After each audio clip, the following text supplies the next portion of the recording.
dorsal de la escápula, ¿qué rama de qué? No me acuerdo.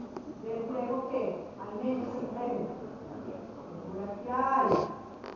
No me acuerdo. Listo. Esas son las profundas laterales. ¿Difícil? No, es de sentarse a leer y a entender. Ahora vamos con las mediales. Entonces, las mediales, como son profundas, también van a haber ramas mixtas, ¿cierto? Dependiendo de dónde vayan. Entonces, voy a tener comunicantes acá para el décimo par, que es el vago, para el hipoglóso y para el sistema simpático cerebral. Para los músculos prevertebrales, o sea, de qué tipo llevarán esa información. ¿Cuáles son los prevertebrales? Largo del cuello, largo de la cabeza, recto anterior menor de la cabeza y recto lateral de la cabeza. Ya lo vimos en la lección pasada. Entonces, ¿se acuerdan que dijimos que esos músculos estaban inervados por ramas de ramas cervicales? Ahí está. Entonces, mixtas para músculos prevertebrales. Muy bien. Y aquí viene la parte del asa cervical, que ya dije lo leyeron. Entonces, rama inferior del asa cervical, y quizás la rama más importante del plexo cervical es esta. Que no tenga uno las otras, no importa. ¿Cierto? Yo tengo la cabeza así, no voy a moverla ahí, pero que no pueda mover el diafragma, así como digo. Entonces, el nervio frénico, la raíz anterior de C3 y C4 son del plexo cervical. Solo C5 es de braquial. Es importantísimo de ahí el nervio frénico.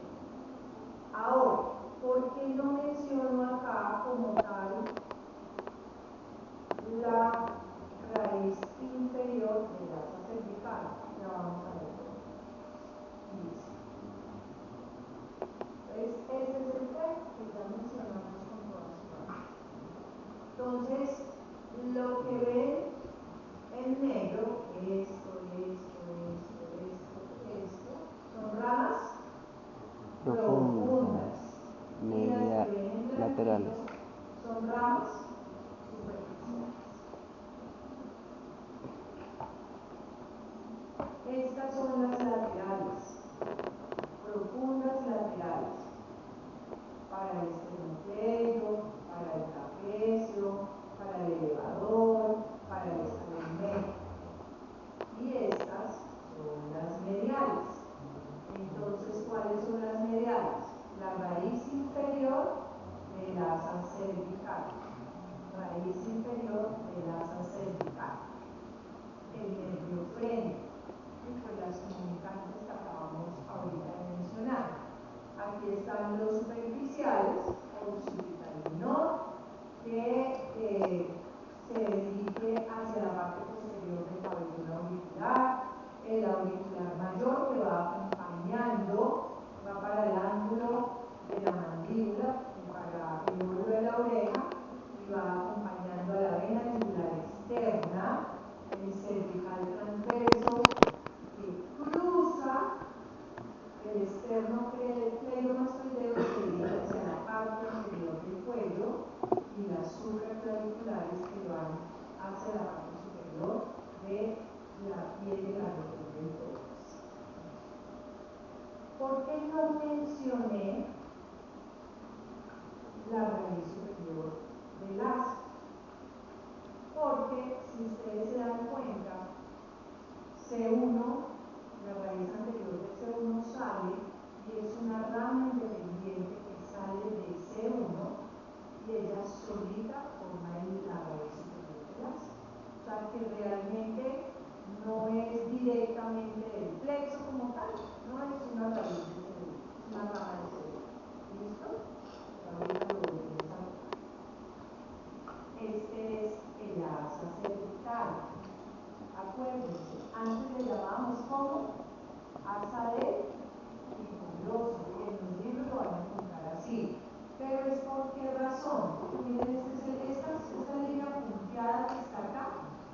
solo está conformada por C1 y la raíz inferior está conformada por C2 y C3. El asa cervical se ubica superficialmente a la vaina carotídea. Yo les decía a los estudiantes en el semestre pasado que cuando yo iba a estudiar, el profesor resaltaba algo, entonces yo a todos les colocaba ojo cuando el profesor les colocaba esto, miren esto, preparen esto, recuerden esto. Entonces, finalmente yo me daba un cuaderno de estaba lleno de ojos, como me parecía importante. Pero háganle siempre una seña cuando uno dice repasen esto, miren esto, es importante, ¿sí? Porque pues ahí puede estar, cuando uno asiste a clases, por lo menos 10 preguntas del examen están en las clases. No, todos están en las clases, yo no pregunto lo que no tengo en la clase. Nunca pregunto una cosa que no hay en la clase. Entonces, todas las preguntas están acá. Uno a veces las manifiesta, que le sale así, pero otras pues están en lo que uno estudia. ¿Listo? Entonces hay que venir a clase. Entonces decía yo que la asa cervical, o dijimos que era superficial ¿a quién? A la vaina carotídea. Entonces, esta es la carótida, aquí está la carótida externa, la carótida interna, la yugular interna que se ha seccionado para poder ver todo, en toda su extensión, el asa cervical.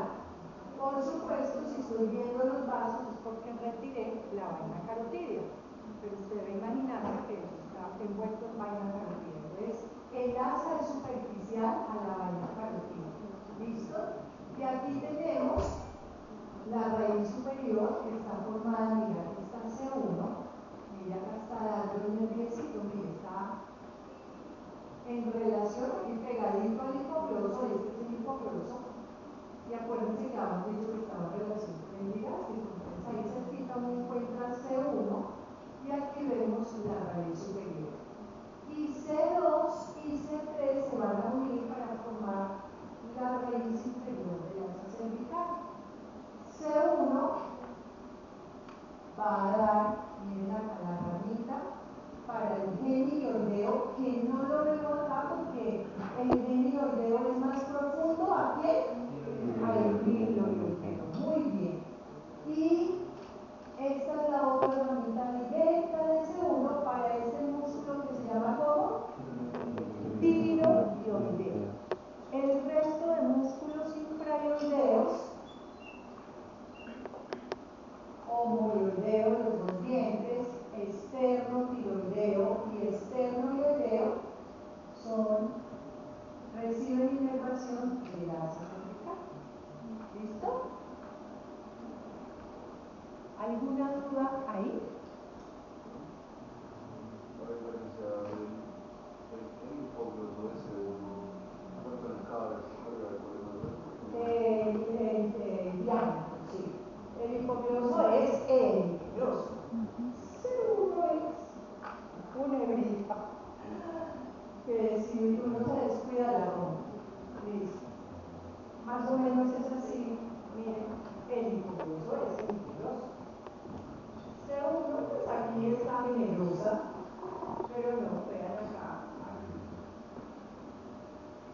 Para el genioideo, para el tiroideo, raíz superior, raíz inferior del asa, raíz superior es de C1, raíz inferior es de C2 y de C3, asa, dos dientes del homoioideo, esternotiroideo y esternoioideo.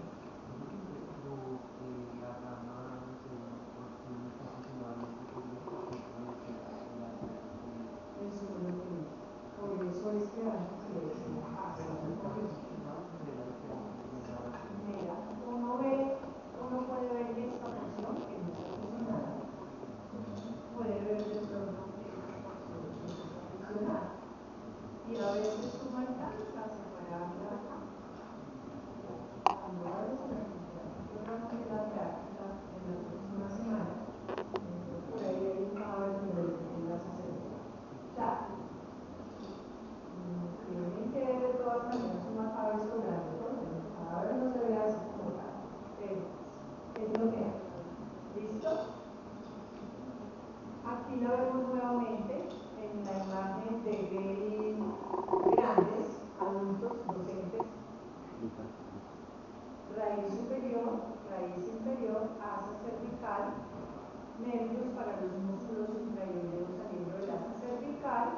nervio hipogloso. Ah, ahí sí se ve saliendo el hipogloso, ¿no? Pero cuando tú, lo que pasa es que hay que mirar que aquí atrás se pega. Pero acuérdense, va con el hipogloso. Acuérdense Pero el no. ejemplo que les puse. Haga de cuenta que yo vivo al sur de Tunja y él me dice, ¿usted para dónde va? Pero yo voy para el sur de Tunja. Ah, yo voy para el éxito de la 170. ¿Me lleva? Listo, camine. Él no va a mi casa, nada que ver. Pero va a llegar a la 170. Allá lo dejo. Le hago el favor. Bien. Listo, ramas superficiales, no, eso ya se lo saben, ¿cierto? Ya, chévere. Listo. Listo, ahí está. Ahí como para que lo recuerden. No olviden que son superficiales, son sensitivos. Listo, ahí está. Occipital menor, auricular mayor, cervical transverso y supraclaviculares.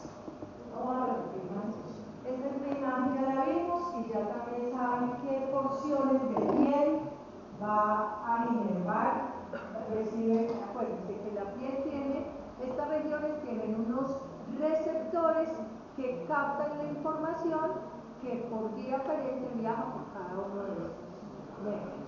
¿Listo? Sí, porque estos si son superficiales no llegan, sino retornan información, producen información que reciben de esa zona. Muy bien. Sistema simpático cervical. Mira, cosa que me incomoda, no he podido acomodar. Sistema simpático cervical.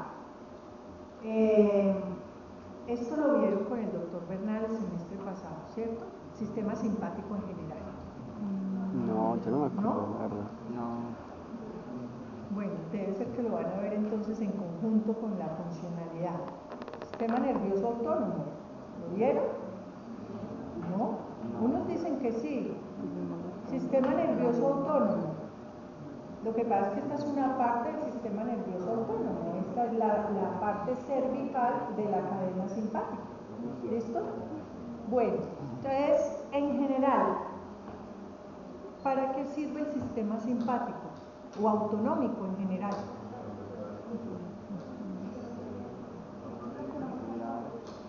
¿Para qué sirve? La respuesta a huida o estrés. En general el autonómico, bueno, esa es una parte. Es involuntario, ¿cierto? Se manda solito, es autonómico, ¿sí o no? Listo. ¿Y para qué le sirve a usted tener un sistema autonómico? Ojo, pues para que su corazón se contraiga sin que usted se dé cuenta, para que usted haga peristaltismo y pueda hacer deposición sin que usted se dé cuenta, para que si usted lo van a atracar en la esquina usted pueda salir corriendo, ¿cierto? Para la huida, ¿listo?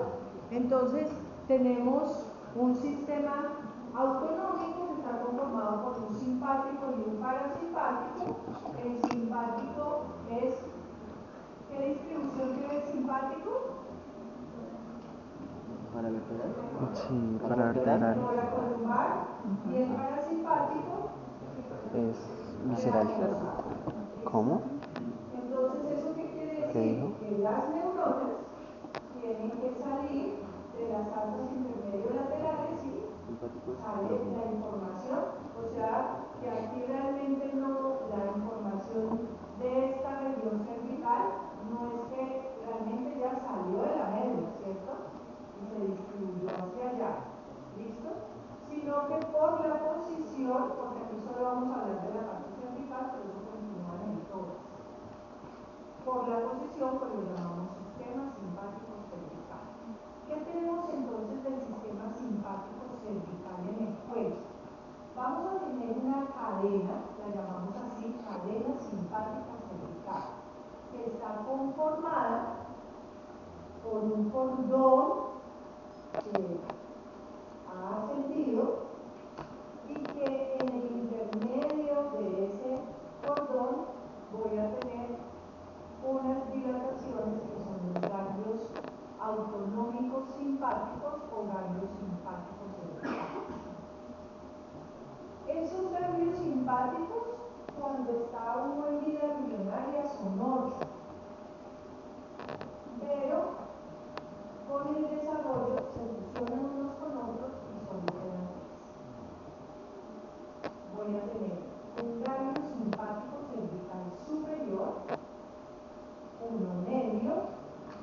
mano inferior. Ojo con lo que les voy a decir aquí también. El flejo, por supuesto, el sistema simpático cervical da unas ramas. En el cuello, cuando uno habla del sistema nervioso autónomo, uno puede tener ramas comunicantes grises y ramas comunicantes blancas. En el cuello solo hay grises. Allí no hay comunicantes blancos. ¿Listo? Estos comunicantes grises son las conexiones que tiene el simpático cervical. En el tórax también van a ver, pero como estamos hablando de cervical, solo les digo de la parte cervical, que se van a comunicar o que se van a conectar con los nervios periféricos. ¿Listo? O sea, ¿con qué nervios? Pues con los que salen de todos los nervios que acabamos de mencionar. Entonces, por ejemplo, hay comunicantes grises para los que viajan con los nervios que llegan al nervio superior y que llegan a la región. No sé si ustedes vieron algo de eso cuando vieron anatomía 1. Cuando hay trauma, por ejemplo, en el miembro superior, cuando hay trauma severo, aplastamientos, daños musculares, daños nerviosos, a veces hacen una patología que se llama, no solo el miembro superior, pero el miembro superior también, una distrofia simpática ligera. Ahí el paciente ve que le crecen las uñas, le crece más dedo, la mano se vuelve moteada, hay una divergencia entre el frío y el calor en la temperatura de la mano, eso es por comunicantes grises del simpático. Entonces es para que empiecen a contextualizar las cosas. Entonces los comunicantes grises se van con el nervio periférico y los hay en la parte cervical. Lo que no hay es ojos comunicantes blancos, que no los coja desprevenidos las preguntas al respecto. Y da unas ramas mediales que van para los órganos. Entonces, en esta imagen de Gardner, cuerpos vertebrales, apófisis transversas, cadena simpática, lo que ven en negro, esta es la cadena, toda esta es la cadena simpática y estos son los ganglios. Ganglio cervical superior, cervical medio y cervical inferior. Ahora les hago una aclaración con esto anterior. Entonces, ¿dónde se ubica la cadena? La cadena está ubicada en la parte más paravertebral. De hecho, es como la unión entre lo prevertebral y lo paravertebral. ¿Las láminas se llama eso? No. Es decir, tengo que retirar órganos para poder llegar a ella. El ganglio cervical superior va a estar en relación con C1 y C2 y con el músculo que está, de hecho es superficial al músculo que se localiza en esta región. ¿Qué músculo es? Que es prevertebral, largo de la cabeza. ¿Listo? O sea que si usted quiere encontrar el ganglio cervical superior, busque el largo de la cabeza.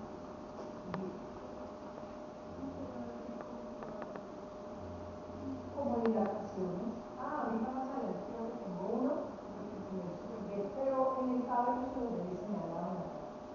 ¿Listo? Pues obvio, en el caso de las rotaciones, en alguna de las mesas, desde cadena simpática, ganglio cervical.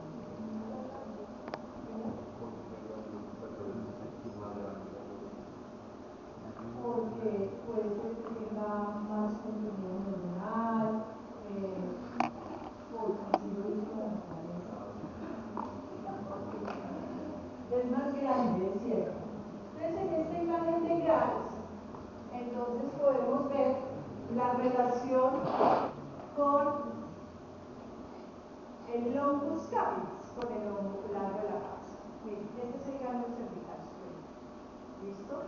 Esta es la cadena, esta tirita es la cadena. Pero conténtense con ver el ganglio cervical superior y a veces el estrellado. El medio es muy pequeñito, el medio es súper pequeñito. De hecho, no luchen por buscarlo. El ganglio inferior no es el mismo estrellado. Ojo, esto es diferente. El ganglio inferior es el ganglio inferior. ¿Qué ocurre? Que yo les dije que la cadena simpática cervical se continúa con la del tórax. Entonces, en muchas ocasiones, el primer ganglio torácico se une al interior. Cuando eso ocurre, a esa estructura conjunta del cervical inferior y el torácico superior, o sea, el primer torácico, se llama ganglio estrellado. Es otro elemento muy importante porque lo bloqueamos todos los días. Bueno, en anestesia lo bloquean seguido, en terapia neural se bloquea todos los días. Listo.